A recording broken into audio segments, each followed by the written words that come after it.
Shalom, jumpa lagi bersama dengan saya dalam renungan firman Tuhan hari ini. Mari kita berdoa terlebih dahulu. Kami datang kepadamu ya Tuhan, dengan segala kerendahan hati memohon hikmat dan pengertian, supaya ketika kami mendengarkan firman-Mu, kami dapat memahami dengan baik. Dalam nama Yesus kami berdoa. Amin. Firman Tuhan dari 2 Samuel pasal 12 ayat 13. 2 Samuel 12 ayat 13. Lalu berkatalah Daud kepada Natan, "Aku sudah berdosa kepada Tuhan." Dan Natan berkata kepada Daud, "Tuhan telah menjauhkan dosamu itu. Engkau tidak akan mati."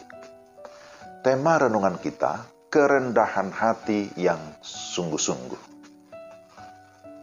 Saudara-saudara yang terkasih dalam Tuhan, kisah Daud dimulai dari seorang pemuda biasa, bahkan dianggap rendah, yang sedang menggembalakan domba di padang Yudea. Akan tetapi Tuhan memilih dia menjadi raja menggantikan Saul.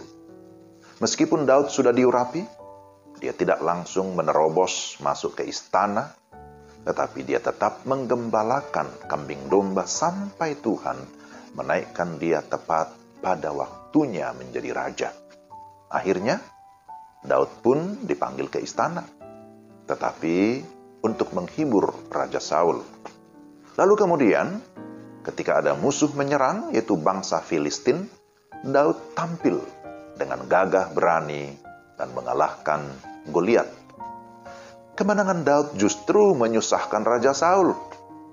Yang terjadi bahwa Saul benci kepada Daud dan ingin membunuhnya. Namun Daud tidak mau membalasnya. Kenapa? Karena dia takut akan Tuhan dan benar-benar merendahkan hatinya di hadapan Tuhan. Babak berikutnya, ketika Daud menjadi raja, dia pernah jatuh ke dalam dosa perzinahan dengan Batsheba. Daud melewati bulan-bulan yang menggelisahkan dalam kematian rohani. Hingga datanglah Nabi Natan untuk memberi peringatan kepada raja karena dosanya. Dengan cerdik, Natan memancing Daud untuk menghakimi dirinya sendiri melalui sebuah kisah orang kaya yang merampas domba satu-satunya dan yang paling disayangi milik seorang miskin. Lalu menyajikannya menjadi santapan beberapa tamu penting. Lalu dengan murka, Daud menyuruh agar orang kaya itu mendapat hukuman atas kekejamannya. Apa yang dikatakan Natan? Natan memberitahu Daud, "Engkaulah orang itu." Dan raja menjawab, "Aku sudah berdosa kepada Tuhan." 2 Samuel 12 ayat 13. Daud tidak menyangkal. Dia tidak membela diri. Dia tidak berdalih. Tanpa tawar-menawar atau menimpakan kesalahan kepada orang lain. Tidak seperti itu. Ia tidak mengecilkan dosa itu. Ia tidak menyalahkan sang pembawa pesan. Ia tidak bersembunyi di balik pekerjaannya atau jabatannya sebagai raja.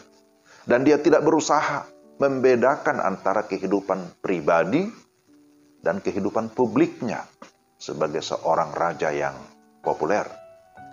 Tetapi dengan rendah hati, Daud menerima teguran itu. Menerima tanggung jawab penuh atas kesalahan yang ia perbuat.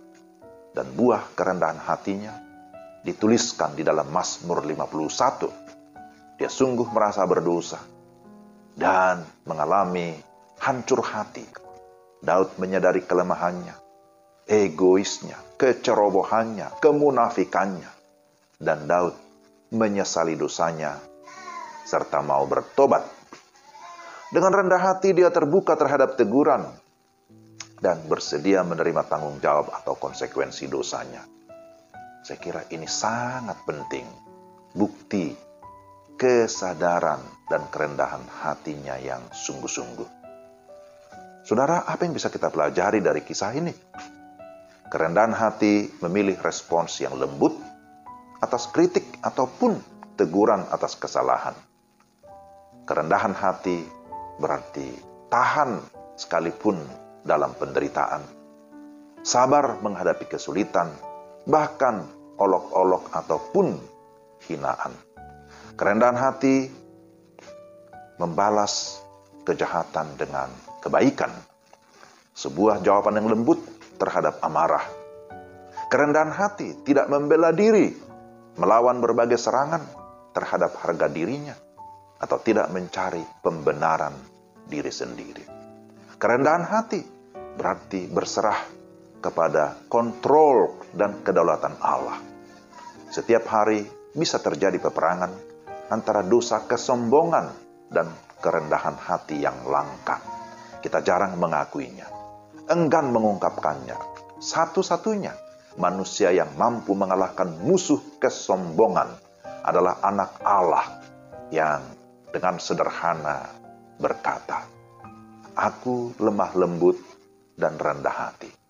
Belajarlah daripadaku, maka jiwamu akan mendapat ketenangan." Itulah kata Yesus Kristus, anak Allah. Ajakan untuk berjalan bersama Allah adalah ajakan untuk menjadi rendah hati. Pertanyaannya, maukah kita berjalan bersama Allah dan beristirahat atau rest di dalam Dia? Mari kita tetap merendahkan hati di hadapan Allah dan juga di hadapan manusia. Mari kita berdoa. Tuhan, terima kasih firman-Mu hari ini mengingatkan kami, mengajar kami, supaya kami memiliki kerendahan hati yang sungguh-sungguh, dengan menyadari serta mengakui siapa kami dan juga kekurangan serta kesalahan kami di hadapan Tuhan.